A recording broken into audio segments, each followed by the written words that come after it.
Hello everyone. In this video, I'll show you how to replace the battery on a 2016 Ford Mondeo MK5 with a 2.0 diesel engine. To gain access to the battery, the air filter housing and intake pipe need to be removed. Start by removing the two front bolts from the air filter housing, then loosen the hose clamp on the intake pipe. Next, disconnect the mass airflow sensor connector. Press the locking tab and pull the plug straight out. Once the intake hose is loose, lift the entire air filter housing upwards. The housing is mounted on two push-fit rubber grommets. Pull firmly upwards and the housing will release. With the airbox removed, you now have full access to the battery.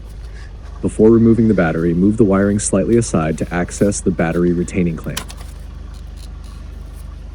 The clamp is secured with an 8mm bolt. Undo the bolt and remove the metal retaining plate.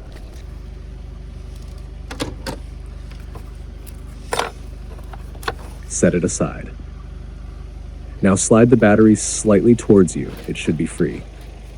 Start with the positive terminal. Using a 10mm socket, loosen the clamp and remove it from the battery post.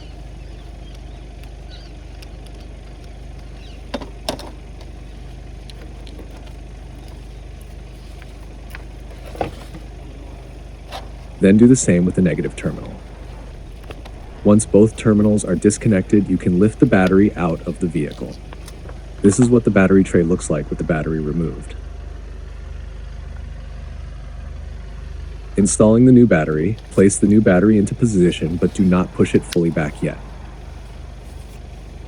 Begin by refitting the battery terminals. Make sure each terminal is fully seated and aligned straight on the battery post.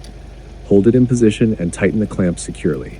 If available, you can apply terminal grease to improve conductivity and prevent corrosion.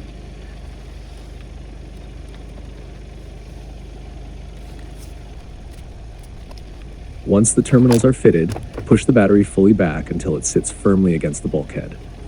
Refit the protective cover on the positive terminal to prevent accidental short circuits. Now reinstall the battery retaining clamp. Position the metal plate, insert the bolt, and tighten it using an 8mm socket. Next, reinstall the air filter housing. Align the housing with the two locating pins and press it down firmly until it clicks into place. Refit the intake pipe, position it correctly, and tighten the hose clamp. Reinstall the two front bolts securing the air filter housing. Finally, reconnect the mass airflow sensor plug. Push it in until you hear a clear click. That completes the battery replacement. Thanks for watching.